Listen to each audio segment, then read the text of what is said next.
Bjarne and Andrew Sutton, who you haven't met yet, is actually Bjarne's postdoc. And they've been doing a lot of work in concepts being one of the things that didn't get into C++ 11. A lot of people were bummed out about that. But so now Bjarne is going to tell us what happened and what's going on.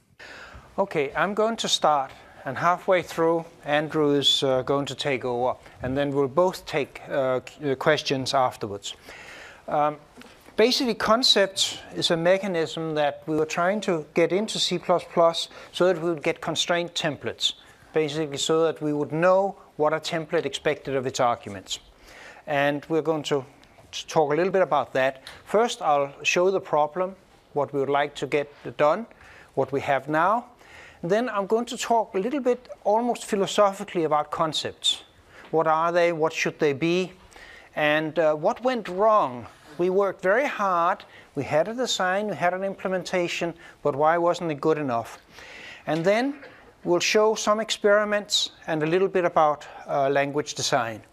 If you want to read up on it, if you look at the slides, there are a technical report that we just submitted to the standards group. And there is a research paper that Andrew and I presented at a conference this year. You see there WG21. You type that into your browser, and you can get access to all of the standards committee's papers, more than you ever wanted to know about the standard. So the problem is, how do we express requirements on template arguments? This is very much work in progress.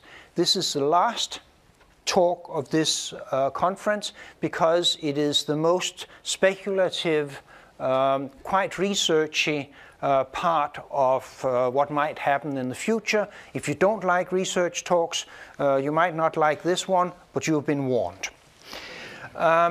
So if you look at a template in the standard library as it is today, we can look at the code of a template like this, and we can see what does that code require of its arguments. What must a type be to be a good argument to fill? And we can look, there's a whole list of things. If we look carefully at the code and we experience, we can build up that list. And if we give the fill a type that doesn't meet that, well, we get an error, usually an obscure one. For the standard, we specify these requirements, and there's two kinds of requirements. What kind of operations are there, and what should those operations do? In other words, syntax and semantics. And a lot of the problem we're dealing with here is very simple, that compilers don't read requirements tables. We somehow have to tell the compiler what we mean instead of just do it. What we really have is duck typing at compile time. It happens late in the compilation process at instantiation time, and it reports in terms of uses and of types in the definition, and it requires a template definition. So let's look at fill there again. There are two examples. I call it with two integers, and the compiler, probably far too late for our taste, report that it can't dereference an int. Now, we may be able to deduce that that was because we passed an int where it wanted an input iterator, but that's not what the compiler says, because we never said we wanted a forward iterator. We're just using it, assuming it's a forward iterator. If we pass it a forward iterator like an int star, everything's fine. That's what we've got. What we would like would be to be able to say that we want a forward iterator. And not only that, we want a forward iterator, and we would want to be able to assign the value we're given to the value type of the forward iterator.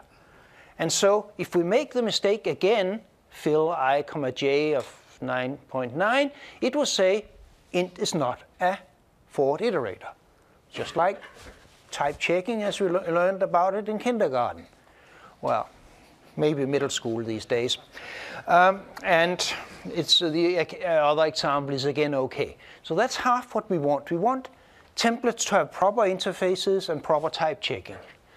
And also, we would like to check our templates in isolation. It's hard to unit test templates because the template body has to be sort of married with its argument list and test whether it matches.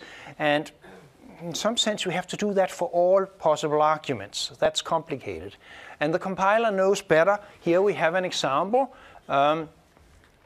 First becomes first plus 1, but for a forward iterator, that is not the case. So we should have written plus plus first.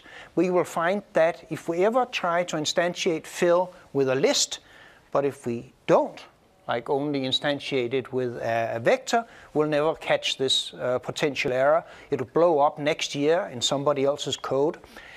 And again, the standard says what's required, but the compiler doesn't know.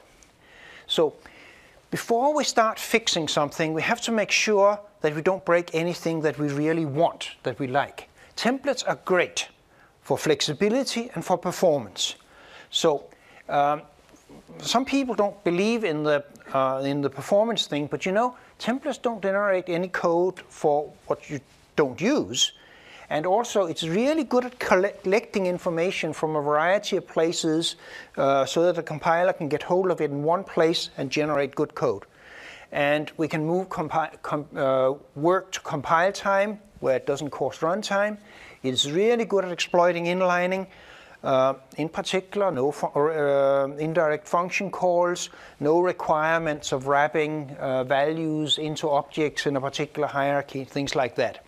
So we can get uncompromising performance in space and time when we know what we're doing. We don't want to compromise that. On the other hand, there's a lot of people who want to reason about template code.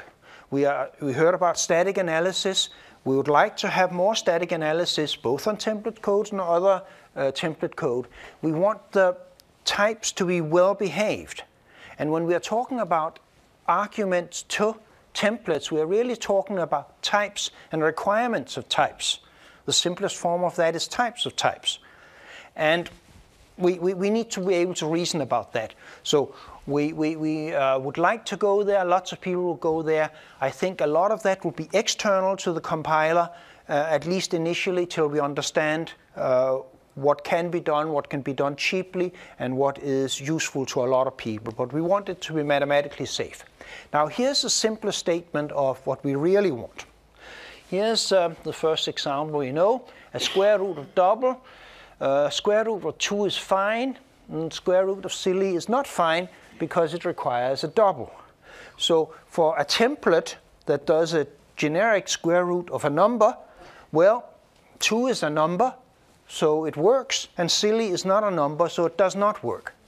This should be all we needed to know. Everybody can understand that. If you can understand the first sentence, you can understand the second. We want it that simple. The checking of concepts, of types and concept, which called concept, just has to be that simple so that everybody can use them. So what we want is a direct expression of our intent. We want to say that the intent is for this algorithm to take numbers, and for that algorithm to take pairs of forward iterators and things like that. And we want increased expressiveness. We want overloading to work really nicely and smooth. And we don't want to break existing template code. Okay, so we've got millions of lines of code out there using unconstrained templates. We want to impose a type system on it, and we want it all to work without changes, except in the cases where you had bugs. Now, I went to talk to a group of experts, and they said, well, you can't do that. I said, no, we did that. We want to do better now. So we can do this. And we want it to be relatively easy within existing compilers. Note the relative. This is not going to be trivial. Some people says, well, that's constraint genericity, fancy word. Eiffel, Java, and C# has it, and it's Haskell type classes. Well, it's not. It doesn't require a hierarchy. It cannot be implemented as a set of virtual function tables, set of indirect function calls, the way that's mostly done, because of the overhead that it would impose. We're using templates very intensely for performance critical situations, and if an abstract class is what you want, if the nice isolation of concerns that you get from an abstract class is what you want, you know where to find it. We've had them for 20 years. We want something else. We want to handle built-in types and user-defined types uniformly. We don't want wrapping to give overhead.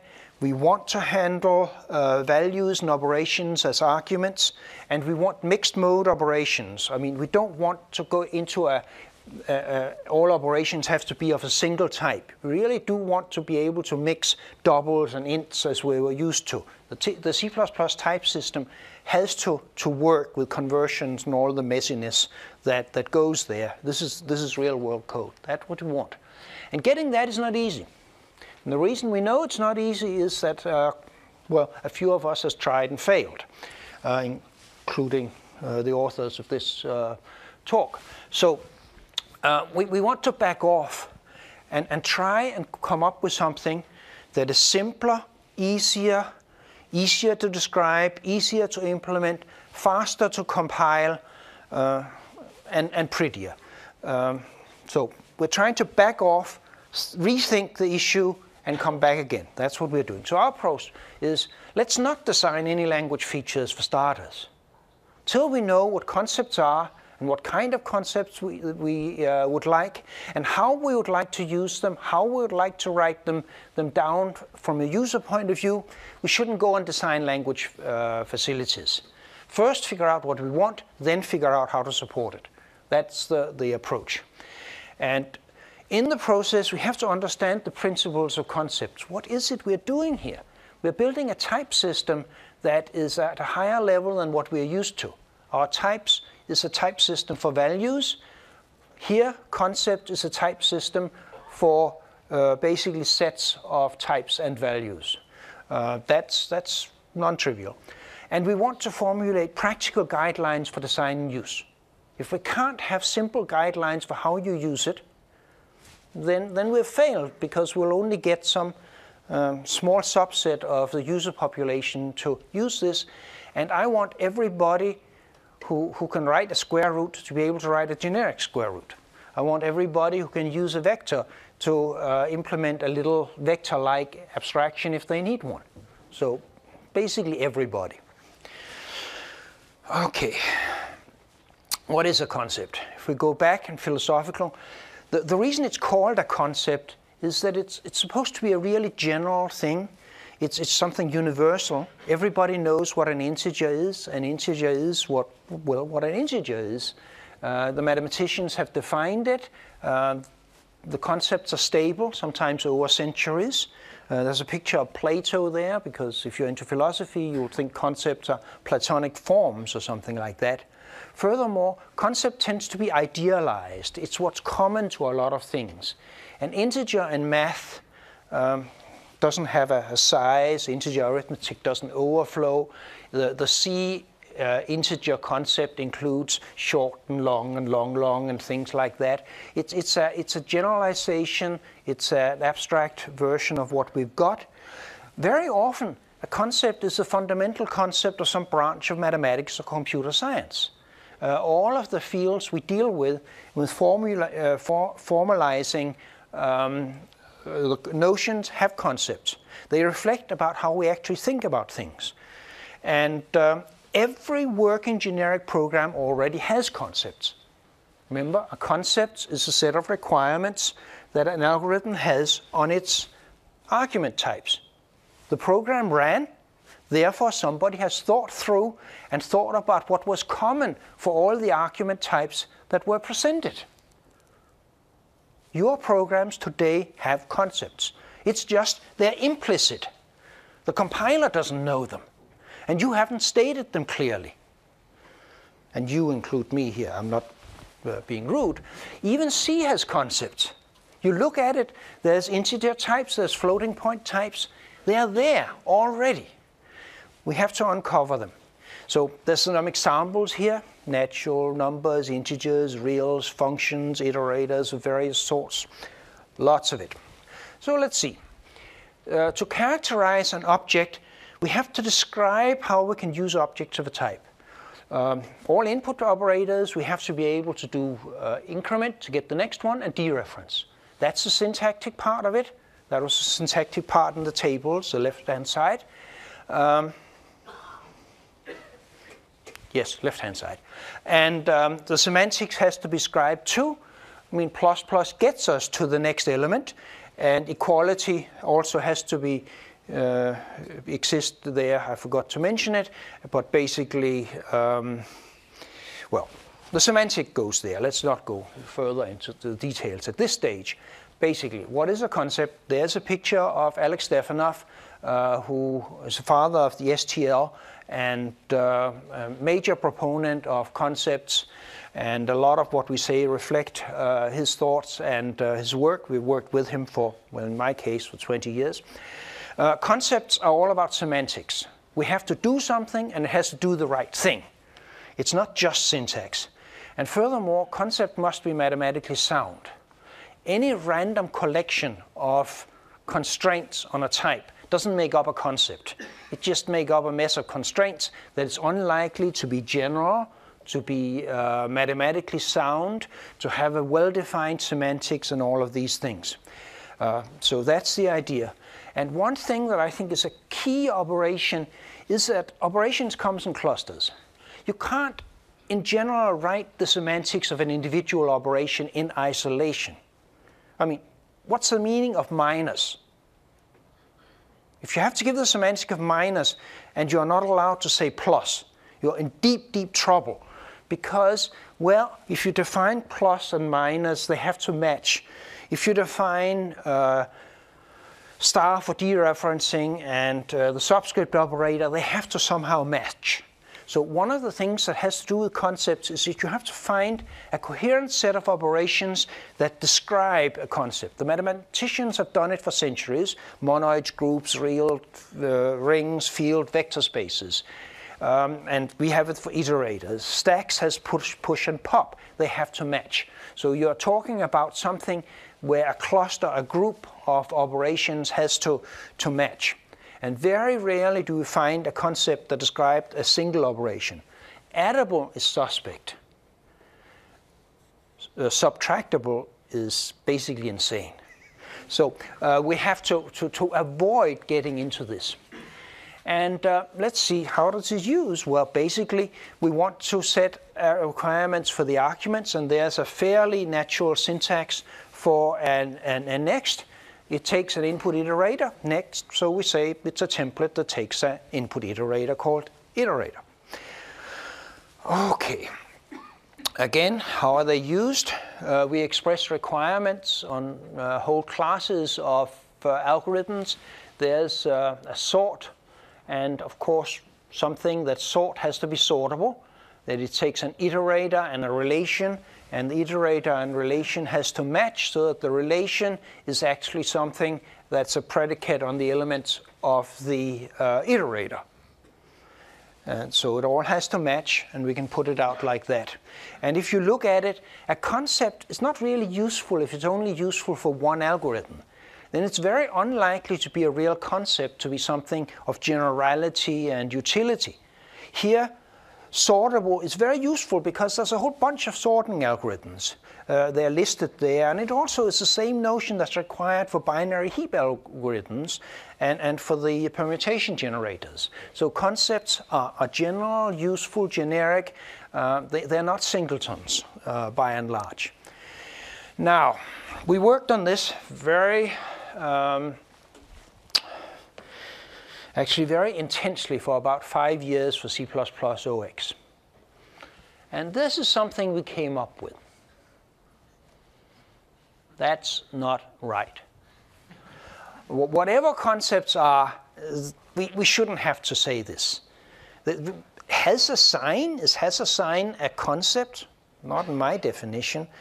Callable doesn't quite have any semantics. Copy constructible I can understand, but you know, the specification of that inner product is significantly larger than the implementation of inner product. There's something somewhat wrong here. And we need something simpler. So that's part of where we come from going through this philosophy. If you don't like the philosophy, look at this example. If you like it, you can take it. I won't have it. It's not good enough. And we get there by basically factoring things into the smallest parts. Think of a concept as a predicate on a type. Other predicates of the type is just asking which little properties the type has. And what happened was that we started with these large general concepts, and then we tried to figure out factoring it in all the independent parts. And we got more and more concepts. We got into language design too early. We were not emphasizing semantics, and we were emphasizing implementers of concepts and definers of library. We thought more about those than about the users of concepts. And finally, we didn't have C++11. There are features in C++11 that makes it easier to express this, notably template aliases and decal type. Andrew will get a little bit more to that. So basically, there's a concept design challenge. C++ OX had 130 concepts, plus minus a few. There's so many that it's hard to keep track of and count. That's absurd. There are not 130 fundamental concepts in the STL. How many do we have? About a dozen, I think. Maybe 2 dozen. Again, it depends on exactly what a concept is. We're trying to figure out what it means in the abstract, in general, for particular problems.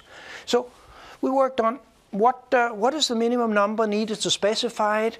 What is a convenient number? Because maybe the minimum becomes too messy and we need a little bit of convenience and summary kind of thing. That's what we found.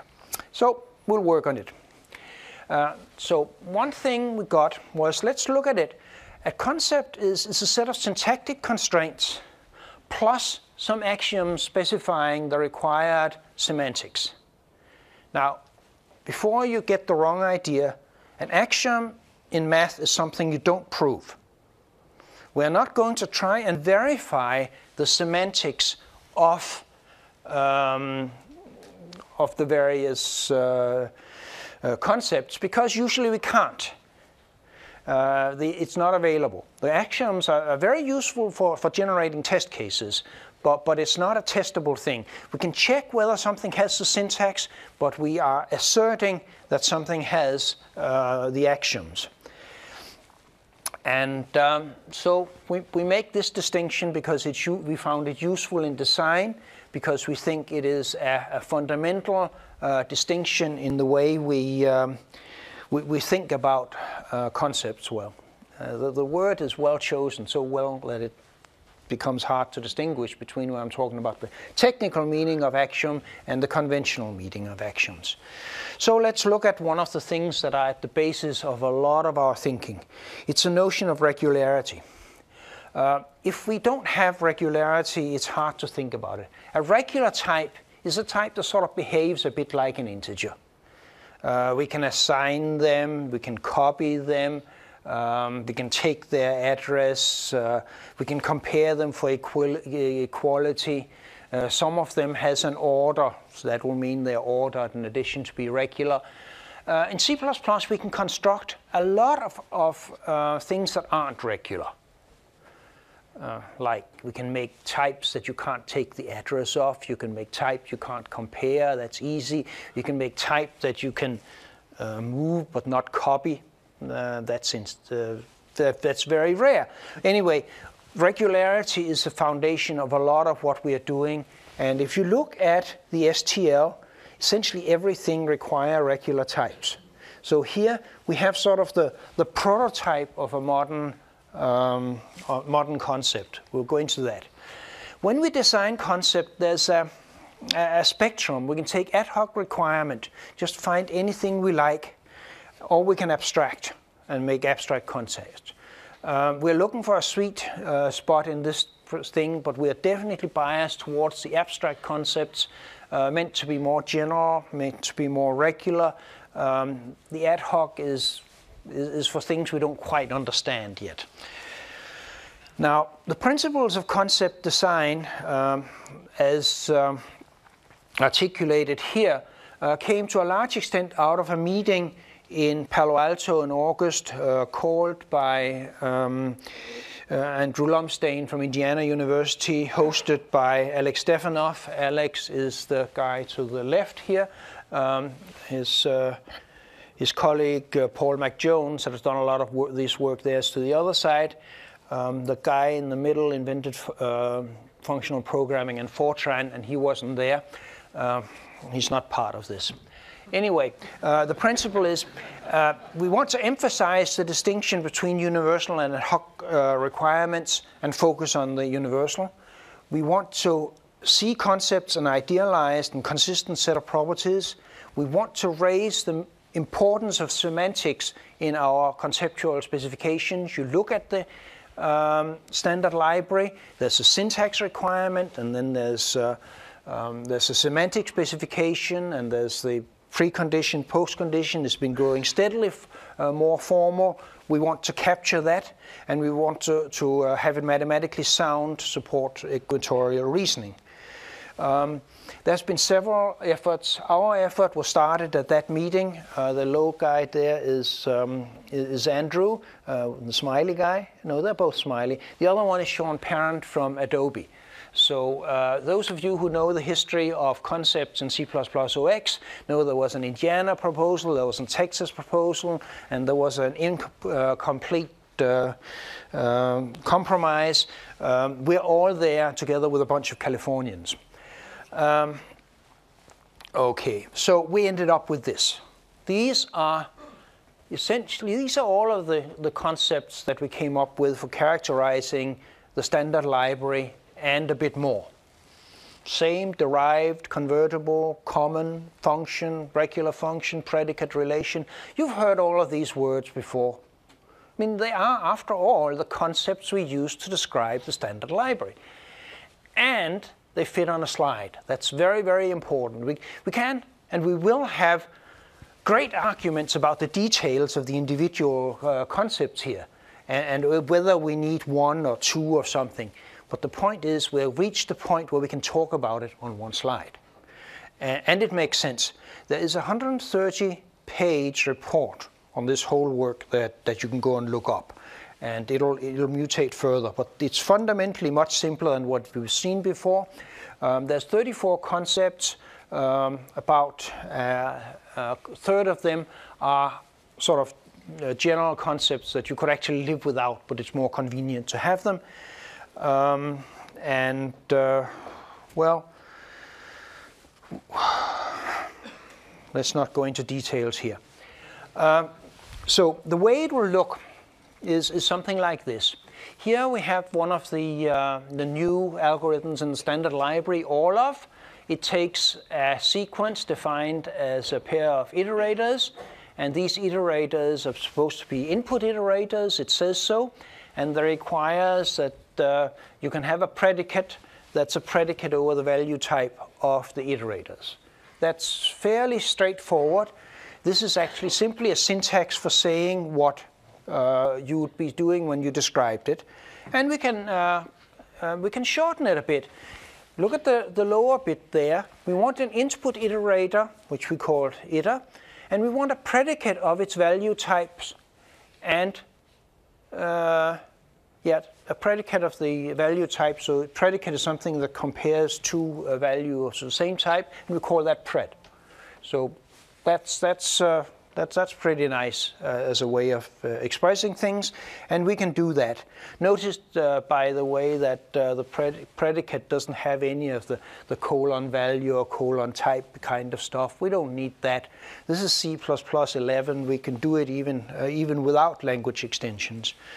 Find, which you've seen, it takes an iterator, and you want equality to compare the value type, And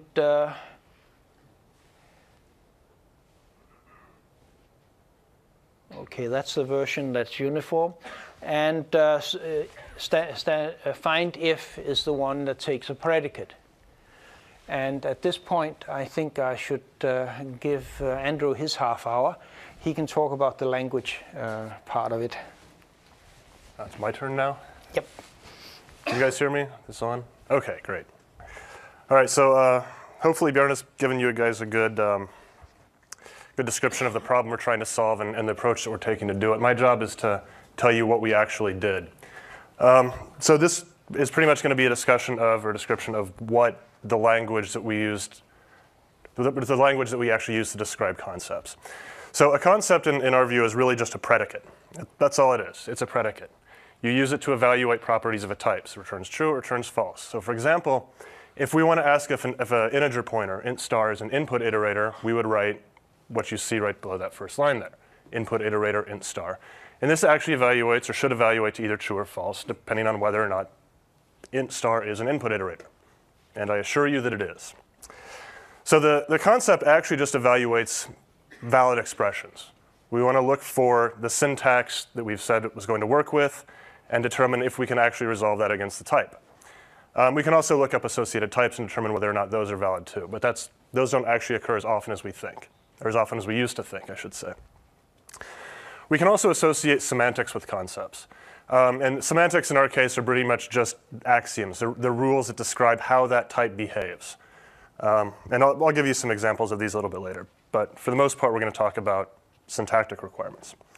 I will mention one thing. Axioms are mostly part of the documentation. We're not requiring the compiler to actually do anything with them except to verify that it's valid C++.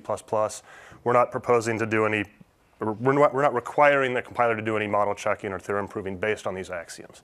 They're primarily there for documentation at this point. We hope that's going to change in the future. So a concept looks like a predicate. It looks about like this. It is a predicate. We start with concept, then we have the concept name, and then the parameters that the concept is evaluating, usually type names. This isn't always the case. We can certainly use non-type parameters also. Unlike C++ OX concepts, our definition has an equal sign instead of an open brace. Concepts don't introduce scope in this model. The only thing they do is answer yes or no. We can't associate types through them. Concepts are conjunctions. So you can see here we have a concept defined that takes two other concepts, semi-regular and equality comparable. And we expect that to either be true or false also. When you actually go through and define requirements,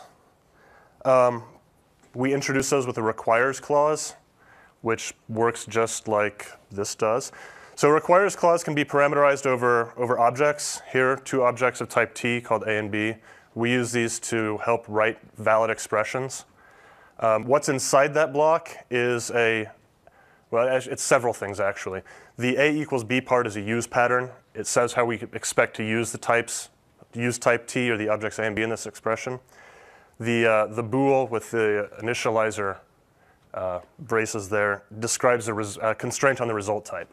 What we're saying is that A equals B must be valid syntax, and the result of that operation must be explicitly convertible to bool, or I think technically contextually convertible in some cases also.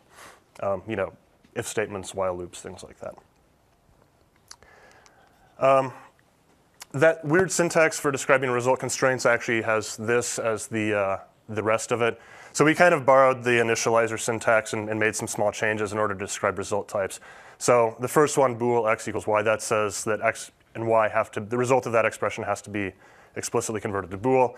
The second one says that star I must be implicitly convertible to a constant reference to type T, which is kind of a strange thing to say.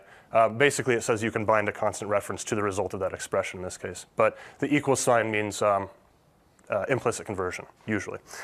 And the last one is the result of I or plus I has to be the same as reference to I.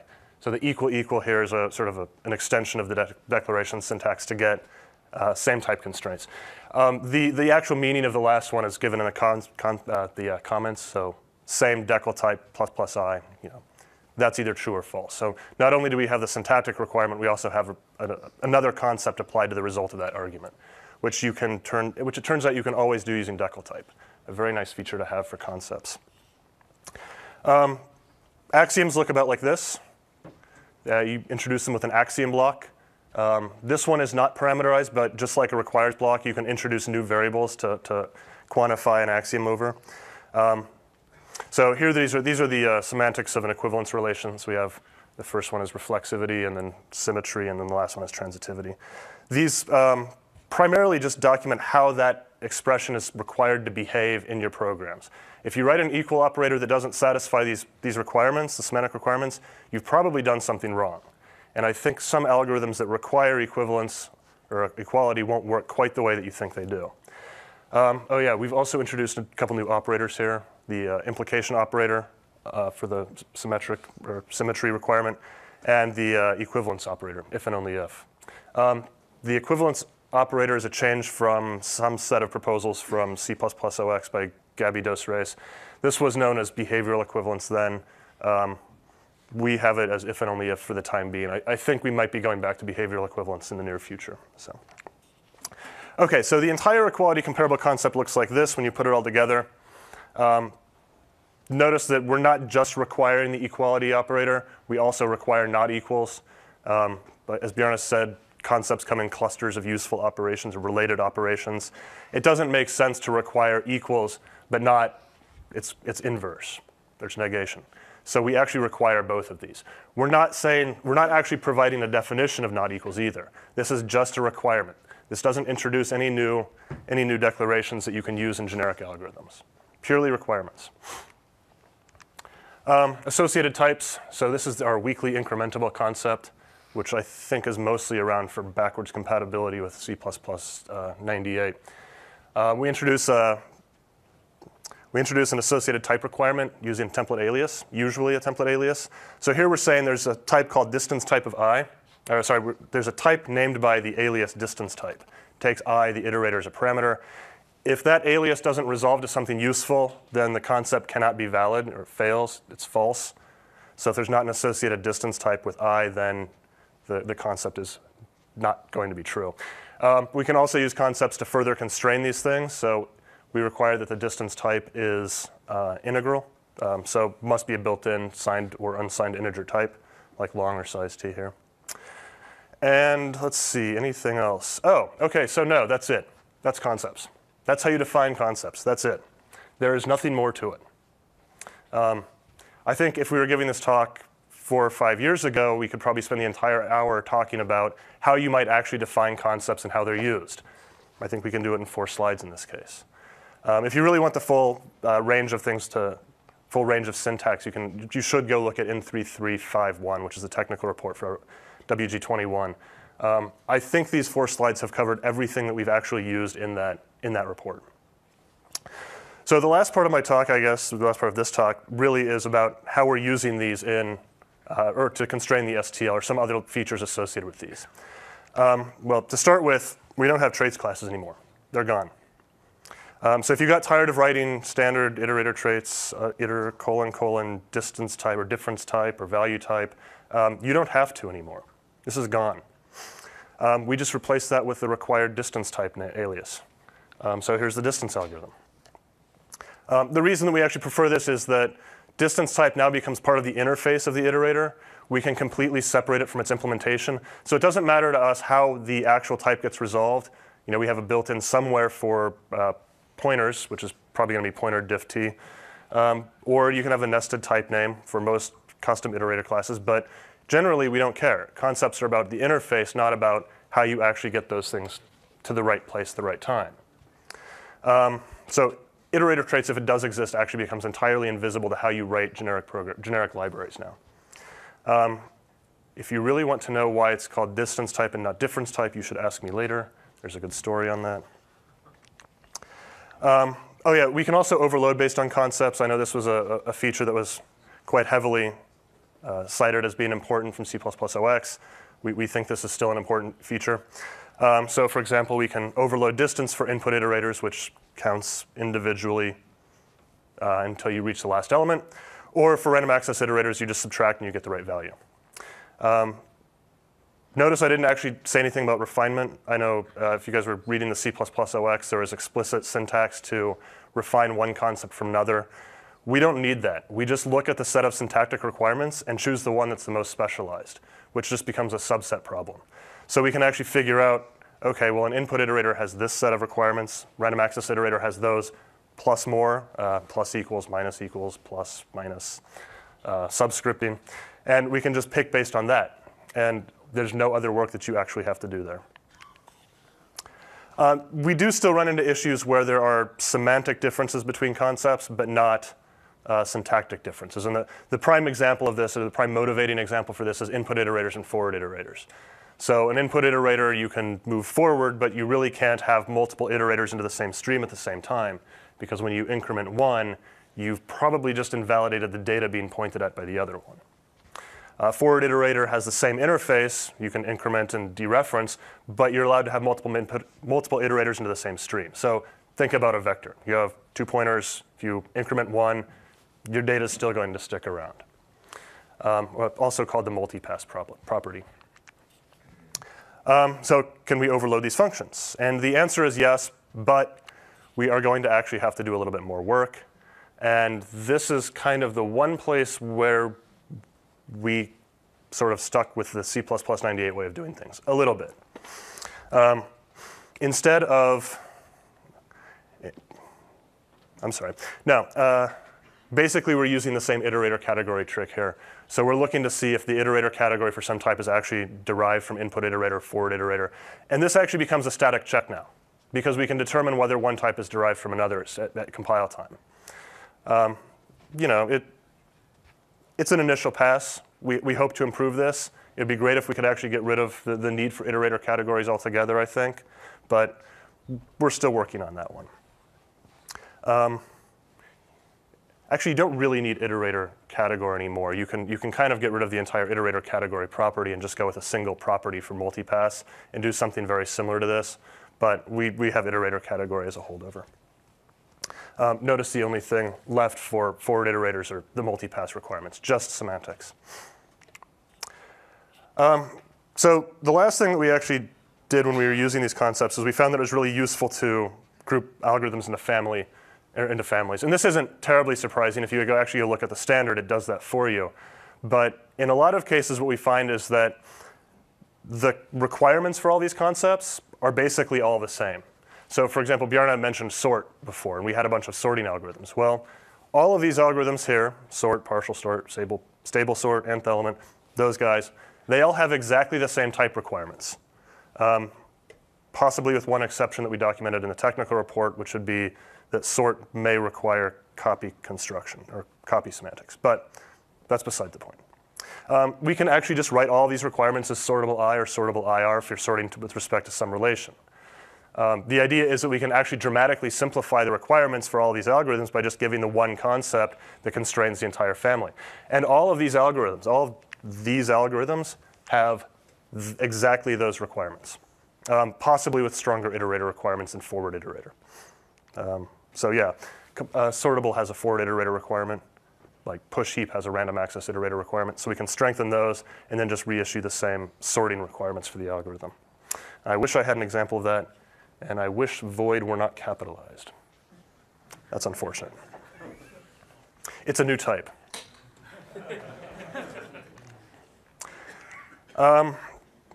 So one of the goals is syntactic simplification. We don't like writing long sets of requirements for these algorithms, and so we haven't. If you go through and look at the technical report from N3351, I don't think we have any occurrences of type names. Like the type name keyword is not used in a single signature. There's not a single : used in any signature that we have for the algorithms. It doesn't look like template metaprogramming, and we think that's a big win here. Thank you. We're trying to sometimes eliminate all uses of the word requires. We think that writing things like the first sort algorithm is kind of nicer than writing the second one, just because it tends to be a little bit more terse. It can communicate requirements a little bit more effectively in a lot of cases, I think.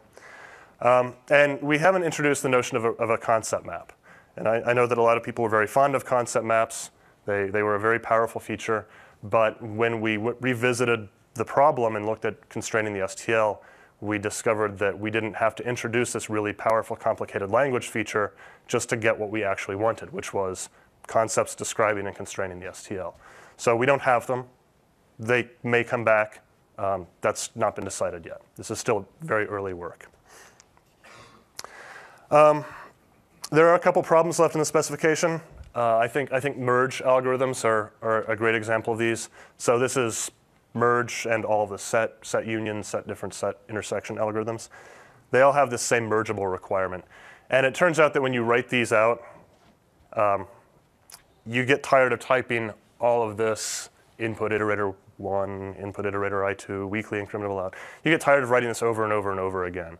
They all have the same requirements. We should be able to use a concept to introduce these type names in a constrained way. And the syntax that we have right now is not fantastic. It's purely speculative at this point. So we could possibly use a concept like a macro to introduce the type names associated with that template. And this will automatically introduce the type names and constrain them exactly like you have above. It doesn't really fit with the rest of the language, so I'm not terribly thrilled about this particular syntax. Still working on that one. Inner product is still a problem. I know we gave this example earlier, specifically because it's a problem. It turns out that if you actually fix the value types of these two iterators and t here, then you can write pretty compact requirements on it. The algorithm requires a semi-ring, which is pretty much you have plus and multiplication, or addition multiplication. The problem is that we tend to generalize our algorithms to the point where we like having heterogeneous arguments. The value types of the two iterators and t may differ in some respects. So you could have a vector of ints, a vector of shorts, and t being a double. And the compiler will happily accept this and probably do exactly what you think it will, which would give you the inner product with everything properly converted to doubles on the way out. Unfortunately, when you try to write the requirements for that, you end up with something like the bottom one, which is not a whole lot better than what we had before. It still restates the implementation. It exposes a little bit too much about the actual algorithm and doesn't express the intent of the algorithm as much as we'd like. Trying to solve this problem has actually been not easy. I still have no good answer to this one. It is headache-inducing. Spending 2 days thinking about the requirements of one algorithm is not fun. OK, so what are we doing now? Well, the concepts TR we actually finished. That's published. Bjarne mentioned it. I've mentioned it a couple of times. We're continuing to build the work out. So I'm starting to look at the numeric library. I'm still looking at the numeric library. Moving on to containers and ranges. Actually, we cut the numeric library out of the technical report. That was probably another 20 pages. But we kicked it out specifically because of inner product. We're still working on the language design. There are a lot of features that we haven't talked about. So things like separate checking, I didn't touch on that at all. That's definitely still going to be there. We're just working out the details on it. Still no concept maps, just really haven't found a great need for them. We're still going to continue experimenting with libraries, and I'll give you a good example of how that's working right now, or pretty soon here. Bjarne's book, the C++ Programming Language 4, will also address a lot of these issues, but in the context of the current version of C++, not speculating about a language feature. And then Gabriel Dos Reyes is working on type theoretical aspects of concepts and their relation to type classes, or will be at some point in the future, we hope. So some references. I forgot to put a link to that paper there. In 3351, I think if you Google it, or sorry, Bing, it becomes the, I think it's the first hit already, strangely. Or it was for me when I looked it up not too long ago. Concept Clang is work being done by Laurice Vuffo and Marcin Zalewski at Indiana University. They're actually implementing the grammar and language mechanics we decided from the technical report. Laurice thinks she'll have a release done hopefully soon. I think she said maybe as early as next week, but certainly not any longer than a couple of months, I hope. And that is the webpage to go investigate and see the status of that. And then there's Origin. Origin is my library. It's an experimental collection of C++ generic libraries. All of the concepts that went into the TR were prototyped using C++ 11. for this library. And I've been sort of building this out to cover the standard template library. So everything that we actually have in the technical report is now being checked against actual library implementations. And since we got away from C++11, we'll go back to it. This is actual live code from Origin, compiles with the latest and greatest GCC because they have the most C++11 support.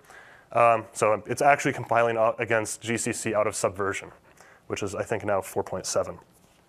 But this is what the standard count looks like. Disregard the O in front. That's so I don't get namespace collisions with the standard library. So we can have a concept here called search, and we just static assert that. So this actually says the iterator type I must be searchable for some value type T. The requirements of search are input iterator and equality comparable. I'll show you what it looks like in a second. The assertion is readable range. Basically says I have to be able to go from first to last, and dereferencing from each of these iterators must be valid. That doesn't actually do anything at the moment, but it will be specialized for forward iterators, so it actually will do a runtime check if the requirements are met. The implementation is as you would think it is. This is what the search concept looks like.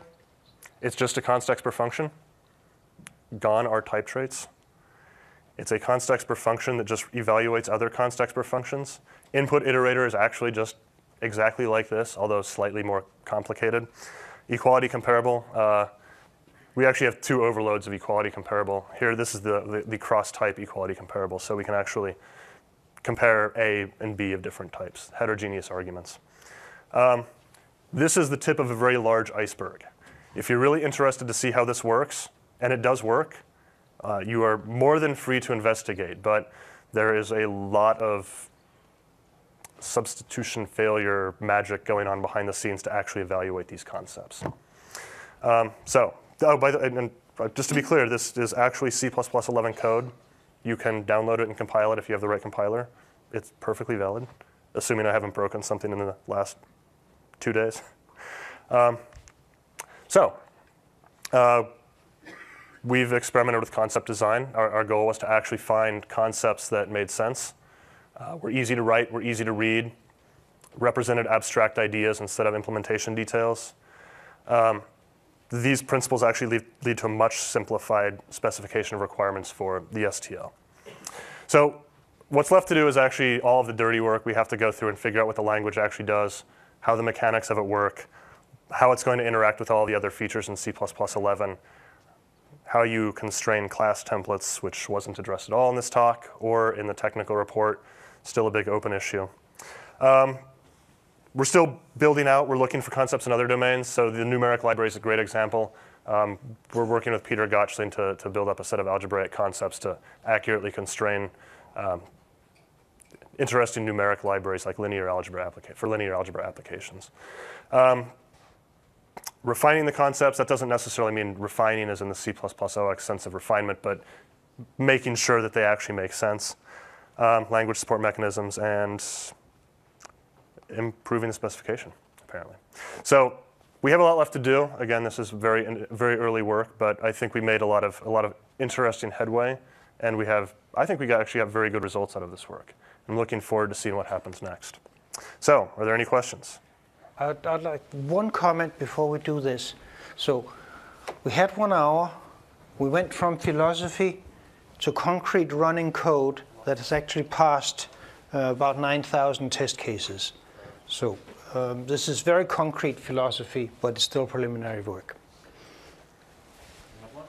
There's one back there. How many people likes to write for your class, which is, say, less comparable or maybe equal comparable, to dump 4 or 5 functions, which is essentially inverses? You switch parameters, change braces. And there used to be this real ops namespace, which a lot of people recommend not to use because there is no way to safely use it. And some people resort to macros to fix this problem. And by looking at your axioms, it seemed like it is the way to actually hint that, hey, I want actually this thing to be, generate for me not equal if you have an equal, or all of other flavors of less equal, greater than equal, etc. And actually, maybe the bigger question is, what is the future of real ops? Maybe axioms is that future. Well, so one of the reasons we decided not to, well, I don't think it was one of the reasons we decided not to pursue that as an option, but it turns out that you don't really need to provide these in those algorithms, these default overloads in the context of a concept, because you can actually just stick a constrained template in the global namespace, and the standard overload mechanisms will pick the right overload if you've defined one, or supply one automatically for you. So the fact that we can actually constrain templates gives us a lot more power to actually put things in the global namespace and not necessarily worry about interesting overload collisions. In other words, Origin does that. If you use Origin, you have equals but not equals. It will generate it for you if it can, given the constraints. Origin could do that. This has been. Well, it did in a previous version. Okay, it did last time I did it. I took that out. But basically, we have managed to separate a lot of things out. If you've seen the previous work, this is a radical simplification in many ways, close to an order of magnitude in places. And one of the ways it's been done is not to try and do everything inside the concepts. So take one from Twitter, because we haven't been doing yeah. that much. Do we just read the one right I'll read it. I'm aware of the trade-offs between concepts and Andre's template constraints, but what's your take of it? I'm not quite aware of the trade-offs. In both cases, you depend critically on predicates, on types and values, and that's the same.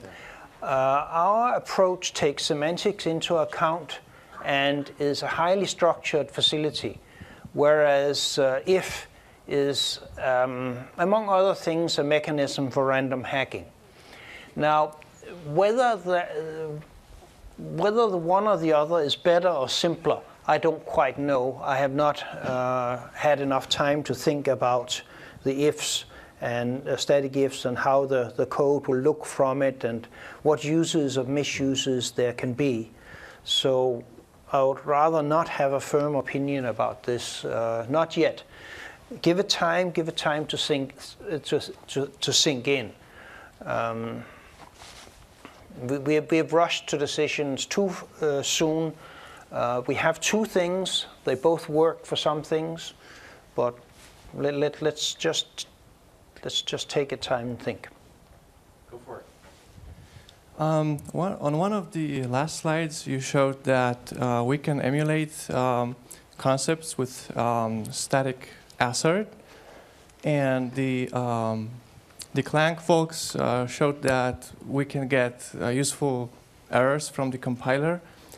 Why do we need to extend the language while we could maybe already have that?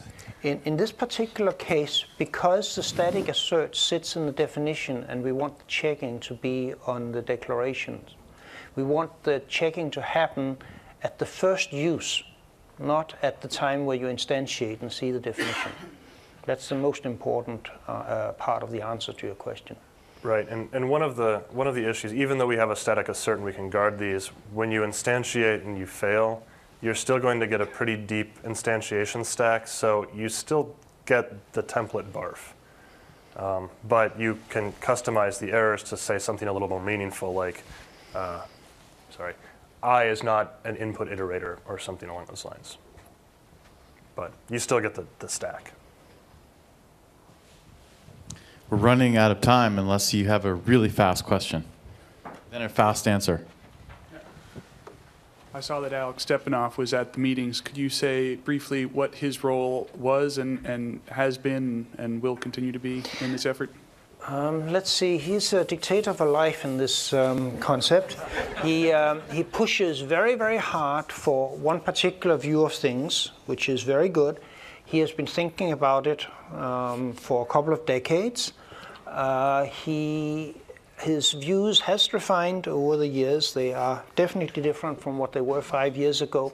He led the meeting. He set the agenda, and basically cut the discussion when we were becoming long-winded. Somebody has to do that in a group of, 14, 15 people at a lot of times. And he focused on algorithms. There's been a lot of work on concepts that's been focused on classes and such. This was clearly focused on algorithms, and it was clearly focused on mathematical soundness. In particular, he was worried a lot about hackish uses of concepts. For instance, when you have non-homogeneous elements like operations that mixes, doubles, and ints, how do you know you get a mathematical meaningful operation? How do you mean you can state axioms for it? And at some point he bore down on him and says, Leibniz disagrees with you. Actually, I won that one. But I hadn't expected that. But he was really into classical mathematics and trying to make sure that this was sound. That was his major role. And he's the driver. He's the one that gathered the group of people together. Without him, nothing would have happened.